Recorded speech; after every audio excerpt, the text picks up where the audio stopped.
Welcome to the podcast about investing in startups, where existing investors can learn how to get the best deal possible, and those that have never before invested in startups can learn the keys to success from the venture experts. Your host is Nick Moran, and this is The Full Ratchet. Welcome back for another edition of Investor Stories. On this special segment, the experts describe the most important lesson that they've learned and how that has changed the way they invest. This is the special segment called Lessons Learned.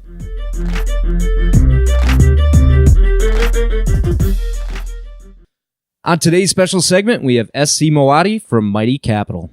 SC, can you tell us a story highlighting a critical lesson that has changed the way you invest? There are so many. I want to say a couple of things. I learned everything I know about investing from investing with other investors, and so I will say that maybe the most critical lesson for me is to understand that investing is by no means a solo game. Like I hear a lot of people say, "Oh yes, VCs are cutthroat. It's a very lonely job," and yes, it's a very competitive industry. But I've never experienced a stronger team sports and teamwork than as an investor, because you rely on your partners for pretty much everything you do. The deal flow, the due diligence, portfolio management. You rely on other investors to fund companies with you in the syndicate, even in difficult times. So there's a lot of trust that go into that. And I would say even more than in any of the job I've been in, because the cycle that you're looking at is a 10-year relationship. And so you do a deal. It's not like you start a startup and 6 months later you're out. You do a deal and you're in it for 10 years. Right. Long-term relationships, not just with the founding teams. Those might be the most important, but also with your co-investors. Correct. Yes.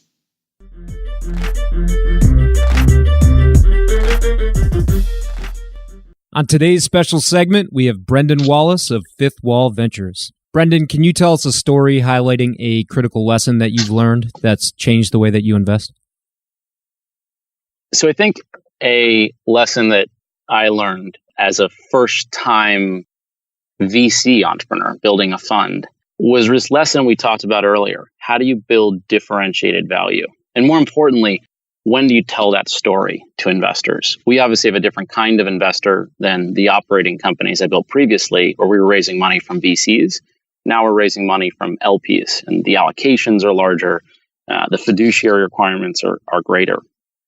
The big lesson I learned in our first fund was it was critical from the beginning, before we even talked to a large financial LP, to first build differentiated strategic value and have that baked and set.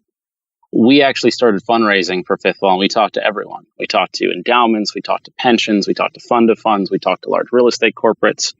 None of the financial institutions, I think, even believed us that we would get large corporates in. And I think we spent a lot of time wasted, really, in that regard. And what I learned is I should have invested all that time in building a differentiated strategic value. I should have had all those conversations, invested all those hours in strategics. Because once we had our 8 large corporates committed to our fund, the financial LPs, which were about half of the capital and are now major Ivy League endowments, huge pension plans and fund of funds, it literally took 60 days for us to raise the rest of that capital. Whereas I'd spent a year trying to get them in before I had strategics.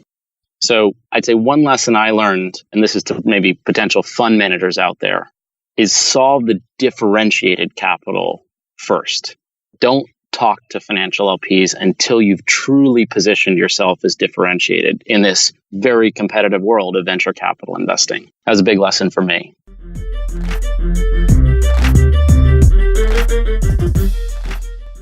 On today's special segment, we have Vic Pascucci of Lightbank. Vic, can you tell us a story highlighting a lesson you've learned that's changed the way you invest? We had joked about a little bit about my background, and I'm a little more on the qualitative side. Like I think the lesson I've learned, in maybe too many times, is, we hang around all these quote unquote really smart people that take this quantitative approach, and we're Series A. So, I've always been more intuitive and instinctive, especially when it comes to the team. But, where I've questioned my gut instinct on teams, and I haven't pulled the trigger on something because I wasn't listening to my gut because I had this super smart co-investor that went to this great school, and maybe that's a chip on my shoulder, but that's probably a different show for you. But it's anytime I've decided on the numbers, and well, yeah, we can take that to extreme. Anytime I've decided on the numbers versus my instinct, it's been a bad situation. It hasn't turned out, whether I passed or I went in because the numbers or the quantitative was so important. Yeah, we got to do our homework and the math has to add up, but it's venture. We're betting on teams.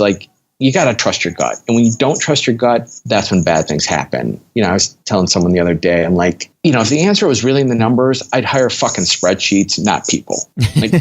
You got to trust your instincts on these things. Have you made some bets on teams that didn't really have the numbers, didn't meet the expectations you wanted, but you just were very bullish on the team? There was, when I first invested in TrueCar, I was bullish on, let's bring transparency for the consumer to the auto buying process.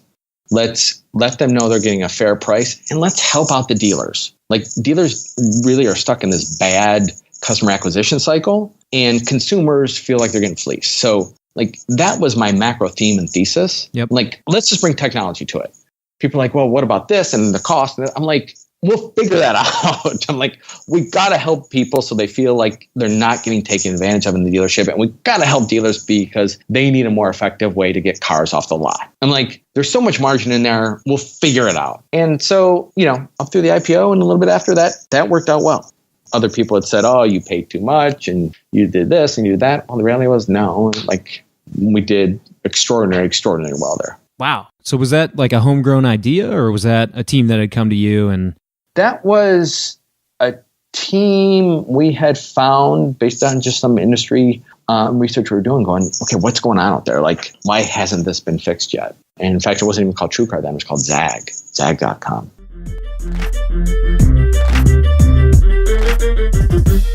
That will conclude this installment of Investor Stories. If you're enjoying the program and would like to see it continue, take a moment and leave a 5-star review in iTunes. Also, if you'd like updates on new content from TFR, as well as the top 10 VC articles every week, go to fullratchet.net and sign up for the newsletter. Okay, that will wrap things up for today. Until next time, over-prepare, choose carefully, and invest confidently. Thanks for joining me.